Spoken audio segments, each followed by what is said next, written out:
Mire, hace años yo me acuerdo una hermana que tenía diabetes, hermano, y esta hermana estaba ciega, estaba ya sin pies, la traen a una silla de ruedas, y cada que yo le decía, hermana Yolanda se llamaba, ya está con el Señor hace años, yo le decía, hermana, ¿cómo está? Ella me decía, hermana, estoy en victoria.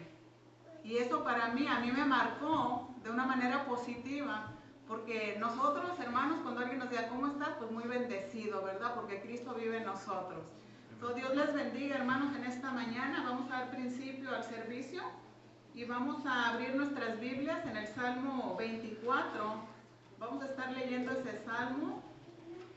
Damos gracias al Señor por un nuevo día. Dice la palabra del Señor que nuevas son sus misericordias cada mañana. Así es que yo le pido que cuando usted tenga ya el Salmo 24, hermanos, se ponga sobre sus pies y vamos a leerlo. Yo lo voy a leer, lo vamos a leer todo, usted me sigue ahí con su vista. Es el Salmo 24 que dice así: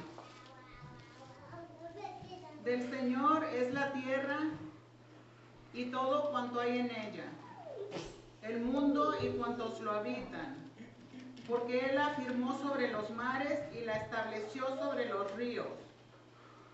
¿Quién puede subir al monte del Señor? ¿Quién puede estar en su lugar santo? Solo el de manos limpias y un corazón puro, el que no adora ídolos vanos ni jura por dioses falsos. Quien es así recibe bendiciones del Señor. Dios, su Salvador, le hará justicia. Tal es la generación de los que a ti acuden, de los que buscan tu rostro, oh Dios de Jacob. Eleven puertas sus dinteles, levántense puertas antiguas, que va a entrar el Rey de la Gloria. ¿Quién es este Rey de la Gloria? El Señor, el fuerte y valiente, el Señor, el valiente guerrero. Eleven puertas sus dinteles, levántense puertas antiguas, que va a entrar el Rey de la Gloria. ¿Quién es este Rey de la Gloria? Él es Señor Todopoderoso. Él es el Rey de la Gloria. Ese es nuestro Dios, hermano. Él es poderoso. Él es el Rey de Gloria. Él es el Santo, Santo, Santo. Oramos, le damos gracias por su palabra y vamos a poner este servicio en manos del Señor.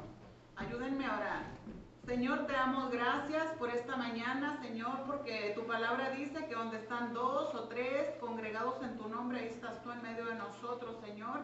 Y creemos, Señor, que tu Espíritu Santo está en medio nuestro, Señor, para abrir nuestros ojos, nuestros oídos espirituales, para poder escuchar tu palabra, Señor, que tú traes por medio de tu sierva en esta mañana, Señor.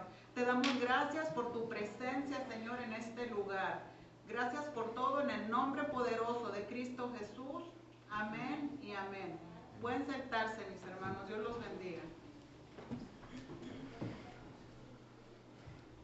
Buenos días a todos. Tenemos unos anuncios. La primera anuncio es sobre las máscaras. Yo sé que en este momento en los diferentes lugares dijeron que no necesitamos más máscaras.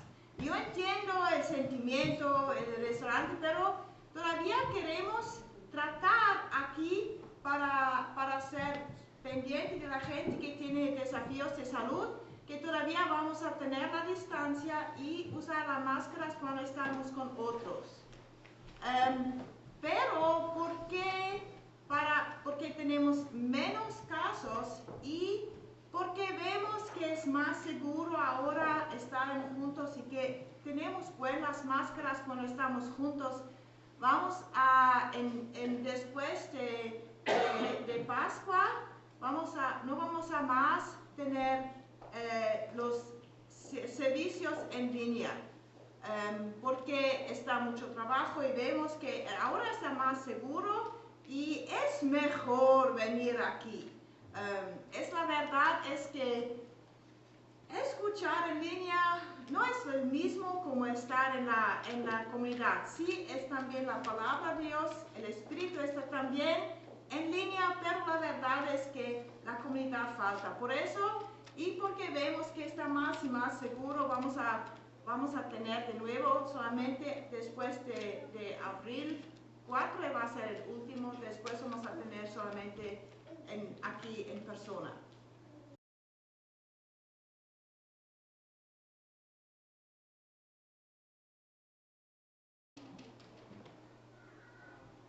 Usted sabe que está un cambio de paradigma. Aquí está la definición. Un cambio fundamental en el enfoque o supuestos subyacentes. Este es un cambio de paradigma. Un ejemplo muy famoso está cuando la gente en la Edad Media realizaba que el Sol es el centro del universo y no la Tierra. Por muchos tiempos la gente pensó que la Tierra está el centro del universo y el Sol se mueve alrededor de la Tierra. Pero vino Copérnico en 1453 y dijo a la gente y probó que el Sol está el centro del universo. Este era un cambio de paradigma. Este dio a la gente una vista totalmente diferente del universo. Hoy vamos a escuchar sobre un cambio de paradigma en el Antiguo Testamento. Este es el cambio de tener Dios como rey y cambiar a tener un rey de su mismo, un rey humano en el trono de Israel y no tener más Dios como rey en su trono. Cuando usted ve esta imagen, las dos imágenes, ilustra a una manera este cambio de paradigma. La imagen arriba muestra Dios en el trono con el símbolo de la cruz y yo la persona abajo. Y el otro muestra un humano, el Y se ponió en el trono y abajo está Dios. Y este es un cambio que hicieron los israelitas y podemos aprender mucho de ellos. Hoy vamos a leer cómo rechazaron los israelitas a Dios como rey. Estamos todavía en nuestra serie del resumen de la Biblia y voy a recordar cómo es la gran imagen de la Biblia. Al principio tenemos Dios y los justos en el paraíso y hablamos sobre este, pero después entraron el pecado en Satanás. Más tarde Dios juzgó el mundo, este era Noé y con agua, y después de este tenía un gobierno mundial. Este es los primeros 11 capítulos de Génesis. Después vino Abraham con el antiguo pacto y hablamos sobre Abraham. Y del resto del Antiguo Testamento es sobre Israel abajo del antiguo pacto. Pero durante este tiempo vino este cambio de paradigma y vamos a hablar hoy. Cuando rechazaron a Dios como su rey y querían un rey humano. Y vamos a ver por qué es tan importante. Pero más tarde vino Dios, Dios envió a Jesús y vamos a ver también cómo ese es el rey. Jesús vino como rey, no solamente Salvador, pero también como rey. Y después viene el nuevo pacto y ahora estamos bajo el nuevo pacto en el tiempo del Espíritu Santo. Y un día va a venir un gobierno mundial y después el mundo va a ser juzgado por fuego y Satanás y el pecado van a salir y al final las personas redimidas van a ser con Dios por siempre en el paraíso. Y este es el gran resumen. Y cuando usted ve cada evento en el Antiguo Testamento que tiene un evento paralelo en el Nuevo Testamento. Como dijo, hoy vamos a ver el texto donde Israel rechazaron a Dios como su rey. Pero antes de leer este texto, yo debo dar un poquito más información que podemos entender mejor este pasaje. Recuerden, los israelitas eran en Egipto y fueron opresados por el faraón.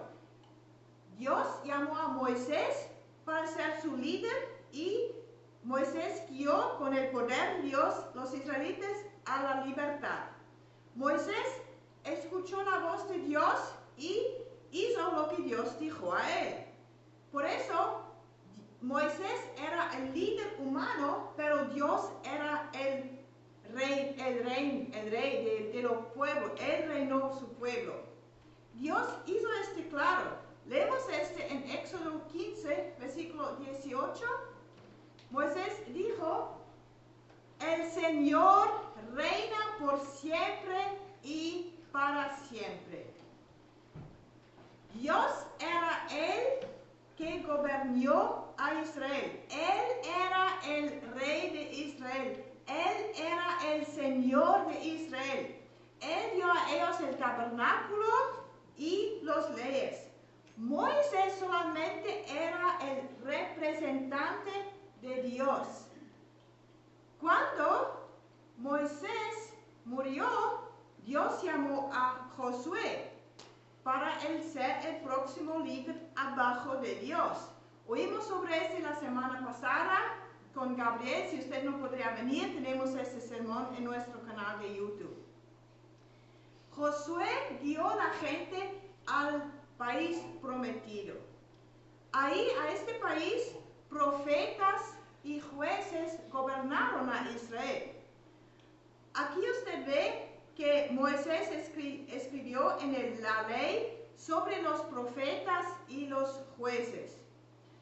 Dijo Deuteronomio 18 sobre los profetas. Por eso levantaré entre sus hermanos un profeta como tú. Pondré mis palabras en su boca y él les dirá todo lo que yo mandé. Este es Dios que dice El profeta va a dar las palabras de Dios. Sobre los jueces, leemos en Deuteronomio 16, versículo 18 a 20.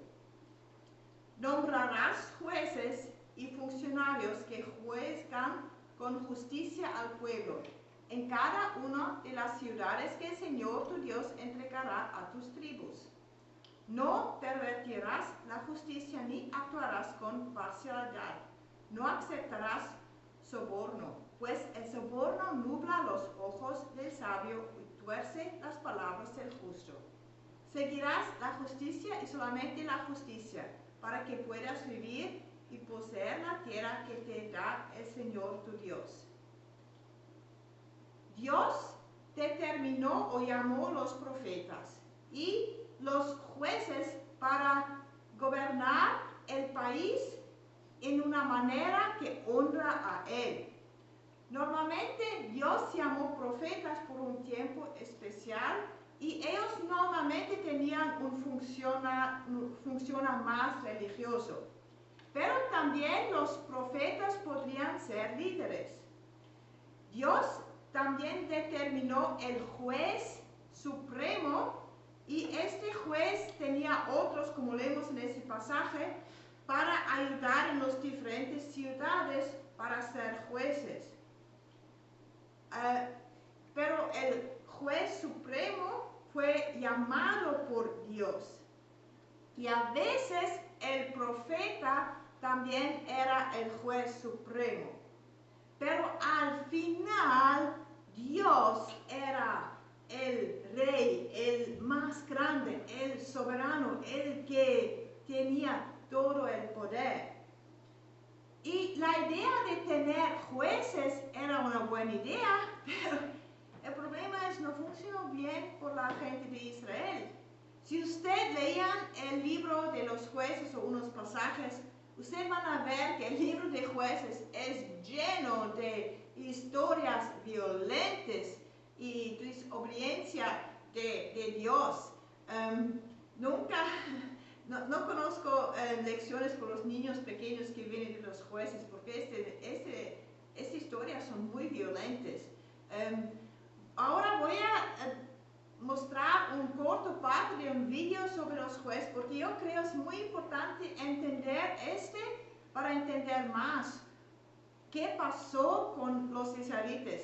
Voy a solamente mostrar los primeros 3 minutos de este video, pero si ustedes quieren ver todo este video, pueden buscarlo en YouTube por su mismo, el Bible Project. El libro de Jueces. Recuerda que después de que Josué guió a las tribus de Israel hacia el interior de la tierra prometida, él les llamó a ser fieles al pacto con su Dios, obedeciendo los mandamientos de la Torá. Y si hacen esto, ellos les demostrarán a todas las demás naciones cómo es Dios. Así que Jueces comienza con la muerte de Josué y básicamente cuenta la historia del completo fracaso de Israel. El nombre del libro viene del tipo de líderes que Israel tuvo en este periodo. Antes de que tuvieran reyes, las tribus fueron gobernadas por jueces. Ahora, no pienses en algo como una corte. Estos eran líderes regionales, político-militares, algo así como un jefe tribal.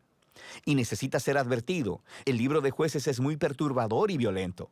Cuenta la historia de la corrupción moral de Israel, de su mal liderazgo y básicamente de cómo vinieron a ser semejantes a los cananeos. Pero esta triste historia también debe generar esperanza para el futuro, y puedes ver esto en la manera en que el libro está diseñado. Hay una larga introducción que prepara el escenario para el fracaso de Israel, porque ellos no expulsan a los cananeos que quedaron. Luego tenemos la gran sección principal del libro, con historias acerca de la creciente corrupción de los jueces de Israel. Y la progresión de la narración muestra cómo los líderes de Israel pasan de bastante buenos, a malos y a peores. La sección final es bastante perturbadora y muestra la corrupción del pueblo de Israel en su totalidad. Así que profundicemos para explorar un poco más cada parte. La sección inicial comienza con las tribus de Israel en sus territorios en la tierra prometida. Y aunque Josué derrotó algunas de las ciudades cananeas claves, todavía había mucha tierra que conquistar y muchos cananeos viviendo en esas áreas. Así que el capítulo 1 incluye una larga lista de grupos cananeos y ciudades que Israel no expulsó de la tierra. Ahora, recuerda, el objetivo de expulsar a los cananeos era evitar que Israel adoptara la corrupción moral y la manera de adorar a sus dioses mediante el sacrificio de niños. Dios llamó a Israel a ser un pueblo santo, y esto no estaba sucediendo. El capítulo 2 describe cómo Israel simplemente se estableció junto a los cananeos y adoptó todas sus prácticas culturales y religiosas, y la historia se detiene justo aquí. Por casi un capítulo entero, el narrador nos da una vista general de todo lo que está a punto de suceder en el cuerpo del libro. Esta parte de la historia de Israel, dice el narrador, es una serie de ciclos en espiral descendente. Israel se vuelve como los cananeos, así que pecarían en contra de Dios. De manera que Dios les permitiría ser conquistados y oprimidos por los cananeos, y eventualmente los israelitas verían su error y se arrepentirían. Así que Dios levantaría a un libertador, un juez de entre Israel, que derrotaría al enemigo y traería una era de paz. Pero Israel eventualmente volvería a pecar y el ciclo volvería a empezar. Usted han leído, las cosas no pasaron bien como Dios tenía la idea. Por eso Él llamó un nuevo juez que también era un profeta, que era Samuel. Usted puede leer sobre este llamado en Samuel 1 y 3. Hoy, el pasaje de hoy es el 1 Samuel 8. Por favor, abre su Biblia por 1 Samuel 8. Este pasaje se pasa al final de la vida de Samuel. 1 Samuel 8.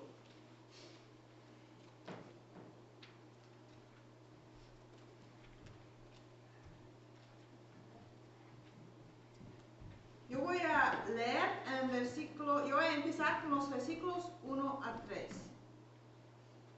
Cuando Samuel entró en años, puso a sus hijos como gobernadores de Israel, con sede en Beerseba. El hijo mayor se llamaba Joel y el segundo Abías. Pero ninguno de los dos siguió el ejemplo de su padre, sino que ambos se dejaron guiar por la avaricia, aceptando sobornos y permitiendo la justicia. Cuando vemos este capítulo, Samuel era viejo. Como juez, él debería viajar de un parte al otro para juzgar a la gente. Es posible que él no sentí que él puede viajar más y por eso él determinó que sus hijos eran jueces. Dice que eran gobernadores, pero en hebreo dice jueces. Todavía Samuel era el juez supremo. Solamente Dios podría llamar el juez supremo. Pero como vemos en Deuteronomio 16, había otros jueces que ayudaron al juez supremo. Y Samuel determinó que sus dos hijos lo hicieron para ayudar a él. Pero esos dos hijos eran mala noticia.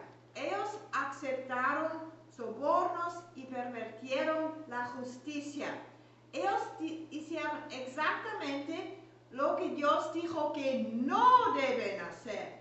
¿Recuerdan cuando leí Deuteronomio 16, 19 dice, no pervertirás la justicia, ni actuarás con parcialidad, no aceptarás soborno, pues el soborno nubla los ojos del sabio y tuerce las palabras del justo. Ellos no siguieron la justicia, ellos no honraban a Dios, ellos hicieron todo lo que podrían para tener profito por sí mismo y esta era malo. No solamente porque ellos desobedecieron a Dios, era malo porque ellos trataron a las personas con injusticia. Y normalmente cuando los líderes son corruptos, los ricos que tienen dinero pueden recibir lo que quieren, no importa si es bueno o no. Y los pobres que no tienen dinero pierden. Y nuestro Dios es un Dios de justicia. Y por eso esta era totalmente en contra de Dios. Dios quería que los pobres y los marginalizados podrían recibir justicia. La gente de Israel no eran felices. Ellos fueron a Samuel y presentaron su solución. Leemos versículos 4 a 5. Por eso se reunieron los ancianos de Israel, fueron a Ramá para hablar con Samuel. Le dijeron, tú has envejecido ya, y tus hijos no siguen tu ejemplo. Mejor danos un rey que nos gobierne, como los tienen todas las naciones. El texto dice, todos los ancianos. Ellos todos juntos dijeron, este es malo, vamos a ir a Samuel, y ellos tenían su solución. Ellos querían un rey en lugar de un juez. En hebreo dice, en el hebreo no dice, danos un rey para juzgar a nosotros. Ellos vieron que las otras naciones tenían reyes y ellos querían ser como los otros. Solo mirar este texto parece una solución razonable. Ellos necesitaban un líder y el líder no hizo su trabajo. Ellos querían un líder mejor. Pero el problema es que están permitiendo que personas que no conocen a Dios verdadero influyen su opinión. Ellos querían hacer lo mismo como las otras naciones que no conocían a Dios. ¿Y cómo reaccionó Samuel? Leemos el versículo 6. Cuando le dijeron que querían tener un rey, Samuel se disgustó, entonces se puso a orar al Señor. Samuel no estaba feliz, estaba disgustado. Usted piensa, posiblemente es un poco extremo. Todo lo que la gente quería era un líder bueno. Pero como dije antes, debemos entender toda la situación. La gente tenía un rey. Dios era su rey. Él era presente con su pueblo en la arca del tabernáculo. Yo hablo sobre hace 2 semanas. Él guía el pueblo por el desierto con una nube y una columna de fuego.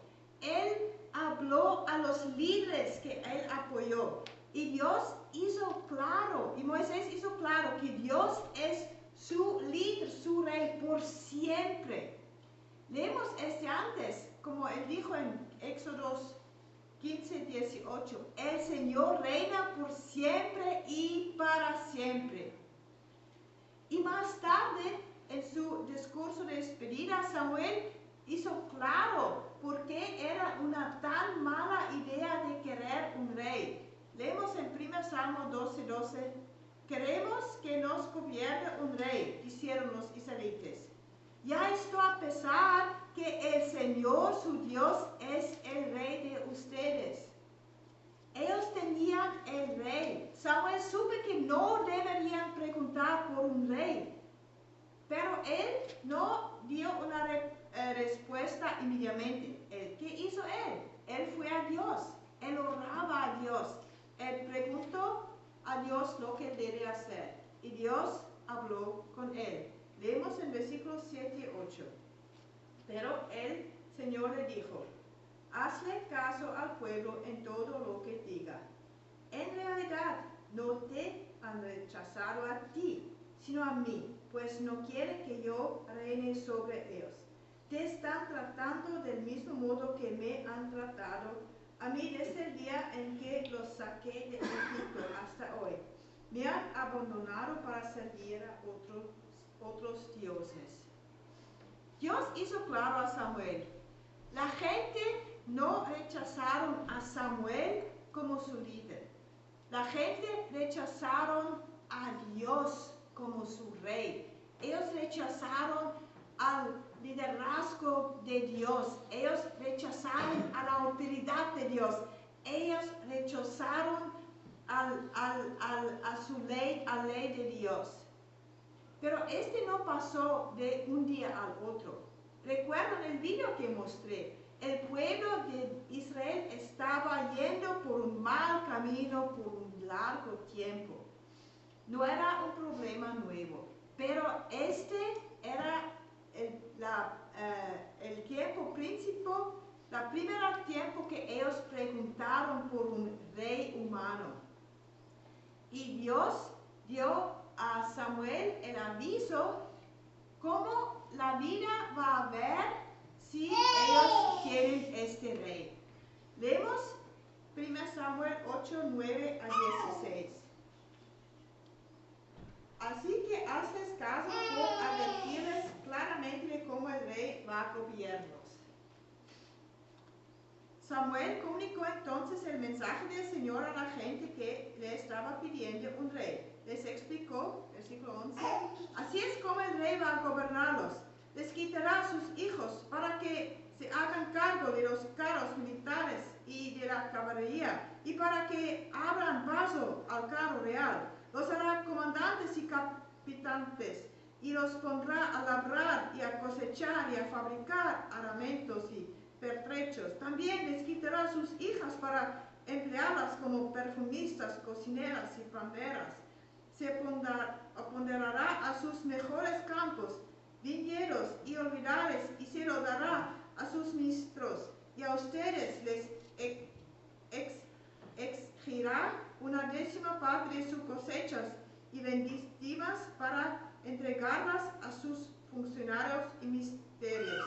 Además, les quitará sus criados y criadas y sus mejores bueyes y asnos, de manera que trajeran para él. Les exigirá 1/10 parte de sus rebaños y ustedes mismos les servirán como esclavos. La gente quería un líder. La gente quería un rey. Pero Samuel hizo claro que ese va a venir a un costo muy alto. El rey va a ejercer el poder sobre ustedes, dice. Él va a ser el que va a usar este poder sobre la gente. Él va a usarlo en una manera humana, una manera egoísta. Y Samuel dijo todas las cosas que van a pasar. Y vamos a recordar estas palabras que él usó para describir que el rey va a sacar de ellos. Les quitará, dicen 11, también 13, 16. 12 dice, los hará. 14 dice, se apoderará. Y 15, 16 dice, les exigirá. En muchas diferentes maneras, Samuel dijo a los israelitas, el rey va a sacar de ustedes. El rey va a gobernar en una manera egoísta. Y él dio a ellos un aviso fuerte. Leemos en 18. Cuando llegue aquel día, clamarán por causa del rey que hayan escogido.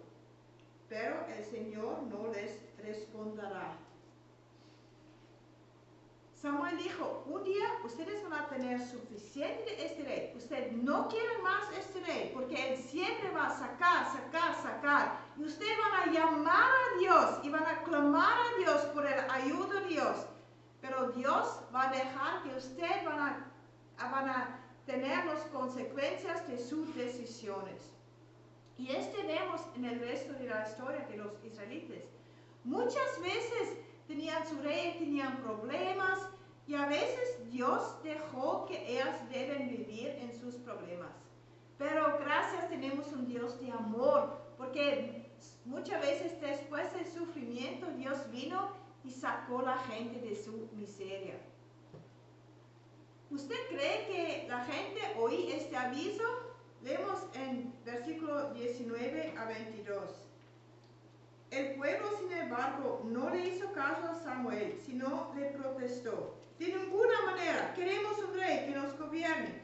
Así seremos como las otras naciones, con un rey que nos gobierne y que marche al frente de nosotros cuando vayamos a la guerra. Después de oír lo que el pueblo quería, Samuel se le comunicó al Señor. Hazles caso, respondió el Señor, dales un rey. Entonces Samuel les dijo a los israelitas, regresan a sus pueblos. Ellos no escucharon al aviso. Ellos querían un rey y Dios dio a él un rey, el rey Saúl. Los israelitas echaron a Dios como su rey y querían lo que ellos querían. Ellos recibieron su rey y la historia fue más y más peor. El resto del Antiguo Testamento, en los libros vemos la historia que describe la historia de Israel y sus reyes. Muchos de los reyes eran como Samuel describió o peores, pero había unas excepciones. Las excepciones eran los reyes que aceptaron a Dios como su rey. En su discurso de pedida a Samuel mencionó que los israelitas podrían vivir una vida buena si obedecieron a Dios. Pueden leer en 1 Samuel 12 a 15. Aquí él escribe que ellos querían un Dios, pero tenían su Dios. Y 12 a 15, y cómo ellos pueden vivir una vida buena si ellos siguen a Dios. Dice el 14, usted y el rey que los gobierne temen al Señor su Dios y le sirven y le obedecen, acatando sus mandatos y manteniéndose fieles a él, magnífico.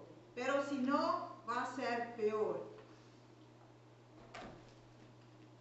Dios supe que un día ellos van a preguntar por un rey. Y por eso él dio reglas a los israelitas como el rey debería ser. Estas reglas podemos encontrar en Deuteronomio 17, versículo 14 a 20. Y también hay una buena descripción como puede ser un buen rey en Salmo 72. Aquí el salmista escribe cómo un buen rey gobierna a su pueblo y cómo ese es bueno por el país. No tenemos tiempo para leer todo pero usted puede leerlo en su casa. Pero cuando leemos este pasaje podemos ver que hay tres características principales de un buen rey. Un rey es contento con lo que tiene y no quiere más y más y más y más. En Deuteronomio 17 dice que no debería adquirir muchos caballos y esposas. Este dice que el rey no debe tratar de tener más y más poder y cosas para tener más honra por sí mismo. El segundo que dice que el buen rey debe leer la ley de Dios y debe honrar a Dios. Este dice que el rey debe conocer la ley, debe meditar en la palabra de Dios, debe crecer en Dios y poner su voluntad abajo de la autoridad de Dios. Y también cuando vemos el Salmo 72, muestra que un buen rey lucha por la justicia, por los oprimidos. Él debería apoyar a ellos que son pobres, oprimidos, y debe hacer lo que es bueno. Como dijo, no podemos leer todos estos pasajes, pero estos pasajes son ricos para ver que Dios mostró que es posible tener un rey humano y tener una buena vida si este rey está abajo de la autoridad de Dios. Un buen ejemplo de un buen rey es David. Él aceptó Dios como su rey. Él confió en Dios. Él vio a Dios como su autoridad. Vemos en diferentes salmos que él escribió. Por ejemplo, Salmos 5:2. Escucha mis súplicas, mi rey mío y Dios mío, porque a ti elevo mi peregría. O Salmos 21:7. El rey confía en el Señor, en el gran amor del Altísimo, por eso jamás caerá. O Salmos 29:10 dice, el Señor tiene su trono sobre las lluvias, el Señor reina por siempre. Estos son todos los salmos que escribió David. Siempre y cuando David confió en Dios como su rey, todo fue bueno con su vida y con la vida de Israel. Incluso que David tenía sus culpas y hizo pecados, él siempre volvió a Dios y siempre continuó a confiar en él. En general, David era uno de los mejores reyes de los israelitas. Junto con los israelitas, nosotros estamos enfrente de la misma pregunta. ¿Quién es nuestro rey? ¿Queremos seguir un rey o un líder humano o vamos a ver Dios como nuestro rey? La semana próxima el pastor David va a mostrar a nosotros cómo el Antiguo Testamento preparó a la venida de Jesús, el Mesías. Mesías significa el ungido. El rey fue ungido por Dios y Jesús vino para ser nuestro rey. Y vamos a escuchar más la próxima semana. Pero volvimos a la pregunta de hoy. ¿Usted ve a Dios como su rey en su vida? ¿Usted acepta su autoridad en su vida? Es bueno ver Dios como nuestro Salvador que nos perdona nuestros pecados. Pero también debemos realizar que Dios quiere ser nuestro Rey y nuestro Señor, no solamente nuestro Salvador. Él quiere ser la autoridad en nuestra vida.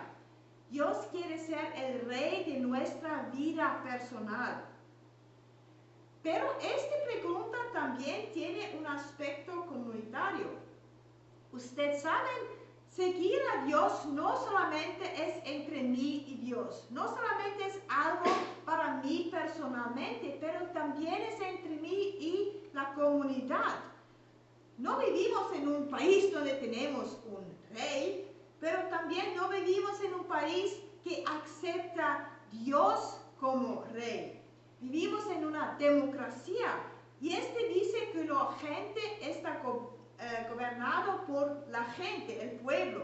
Las primeras palabras en la constitución de nuestro país es we the people, el pueblo.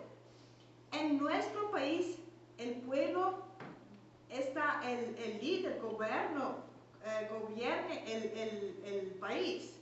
Y recuerdan como yo dije, cuando el líder era bueno en Israel, ellos tenían una buena vida. Cuando el líder aceptó Dios, ellos tenían un buen tiempo. En la misma manera, nosotros, en nuestro lugar donde nosotros estamos, podemos hacer una influencia buena si nosotros vivimos abajo de la autoridad de Dios. Y podemos tener las mismas guías que Moisés y Salomón dieron al rey en Deuteronomio y Salmos 72. Y aquí son los tres guías que nosotros podemos poner en acción en nuestra vida. Cuando vemos que Dios es nuestro rey, vamos a vivir con estas guías. El primero es, vivimos una vida de contentamiento. En la ley dijo que el rey no debía tener tantas cosas, cabellos, esposas. Por nuestros hoy dice, vivimos una vida de ser contentos con lo que tenemos. Esta vida significa que no usamos tanto tiempo para recibir más y más y más, que no tenemos tiempo por Dios. No digo que éxito no es bueno, lo que digo que si queremos más y más y más, para que nosotros damos honrar a nosotros y no tenemos tiempo para dar honra a Dios, no es bueno, porque después lo hacemos para nosotros y somos distraídos por las cosas y no tenemos tiempo por Dios. Por eso siempre tenemos tiempo por Dios, y si tenemos tiempo, tenemos éxito, está bien, pero al principio ponemos nuestra vida abajo de Dios. El segundo es pasamos tiempo con la palabra de Dios y vivimos una vida de obediencia. Esa es la fundación para ser contente. En la ley dice que el rey debe leer la ley cada día y reverenciar a Dios y seguir a su palabra. En la misma manera, nosotros debemos tomar tiempo para la palabra, para honrar a Dios, para tomar tiempo para alabar a Él como Rey en nuestra vida. Eso es importante. Esa es la razón por qué damos el plan de lectura de la Biblia. Esa es la razón por qué tenemos la visión este año de enfocar más y más en la palabra de Dios, porque nos da vida, nos ayuda a poner nuestra vida abajo de la autoridad de Dios. Y el tercer es, defendemos los derechos de los oprimidos, igual como Salomón escribió en Salmo 72. Este tópico podría llenar todo un sermón, pero no tenemos tiempo por todo eso. Todo lo que quiero decir es, Dios se preocupa por los oprimidos. Dios se preocupa por los pobres, por ellos que sufren abajo de la injusticia. Y por eso Él puso las leyes para proteger por ellos. Y Él quiere que nosotros también nos preocupamos por ellos y luchamos por ellos. Voy a volver a la imagen que mostré al principio. Recuerdo como yo dijo que los israelitas sacaron a Dios del trono y pusieron un rey humano. La misma pregunta es para nosotros. ¿Quién está en el trono en mi vida? ¿Quién está en el trono? ¿Está Dios en el trono? ¿O estoy mí misma? nosotros empezamos con nuestros mismos en el trono. Necesitamos un cambio de paradigma para poner Dios en el trono. Cuando lo hacemos y vivimos por los guías que veimos, después podemos vivir una vida donde hacemos una diferencia. También podemos vivir una vida donde vemos la paz de Dios en nuestra vida. Yo invito a usted de poner Dios en el trono de su vida, que usted ve a Dios como el rey de su vida, que usted pone en su voluntad abajo de la autoridad de Dios, porque esta es la vida mejor. Oremos. Dios, muchas gracias. Gracias para que tú eres nuestro rey. Gracias que tú eres un rey de amor, un rey de justicia, un rey que quiere lo mejor para nosotros. Y gracias que tú muestras en tu palabra que las personas que vivían abajo de tu autoridad tenían una vida mejor. Yo pido que tú nos ayudas, que nosotros podemos aceptar a ti como nuestro Rey, nuestro Señor, que podemos saber que tú eres el que nos guía. Y yo pido que tú nos ayudas a enfocar en tu palabra, a crecer en nuestra fe, pero también vivir una vida de ser contento. Yo pido que tú nos ayudas a ver dónde está bueno trabajar duro para apoyar a nuestra familia, pero que tú abres nuestros ojos si trabajamos tanto que no es bueno, que nosotros podemos ver los límites que tú nos pones. Gracias también que tú nos puedes ayudar a apoyar a los que son oprimidos, que tú nos puedes ayudar a vivir una vida que lucha para la justicia. Gracias por esto. Yo pido que tú nos guías en toda esta semana, que podemos vivir esta semana sabiendo que tú eres nuestro Rey. En nombre de Jesús. Amén. Y yo deseo a todos un buen domingo y que Dios les bendiga.